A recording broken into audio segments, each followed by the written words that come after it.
എനിക്ക് നല്ല ധൈര്യമുണ്ട് ഞാൻ തിരിച്ചു വരുമെന്ന്. ഓക്കെ. അസ്സലാമു അലൈക്കും വറഹ്മത്തുള്ളാഹി വബറകാതുഹു. രേണുസുതി ഈ കീമോയുടെ അതികഠിനമായ വേദനയിലും മറ്റുള്ള ക്യാൻസർ പേഷ്യൻറ്റിന് ഒരു മാതൃകയാണ്. പല ആളുകൾക്കും ഈ ആത്മധൈര്യമില്ല. അവർ ഈ രോഗം വരുമ്പോഴത്തേക്കും ചികിത്സയിൽ കിട്ടുന്ന വേദനയേക്കാൾ കൂടുതൽ മാനസികമായ ഭയം കൊണ്ടുള്ള വേദനയാണ് അവർക്ക് ഏറ്റവും കൂടുതൽ. ഭയം കൊണ്ട് അവർക്ക് എന്താ പറയുക, അവർ കൂടുതൽ അവശതയിലേക്ക് പോവുകയാണ്.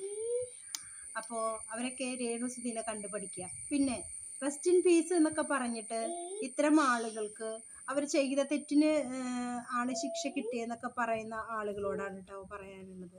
പ്ലീസ് ദയവ് ഇതുവരെ വെറുതെ വിടും, അവർ ജീവിച്ചോട്ടെ. അവരുടെ തെറ്റുകളെ ചൂണ്ടിക്കാണിക്കാൻ നമ്മൾ ആരുമല്ല. പ്ലീസ്.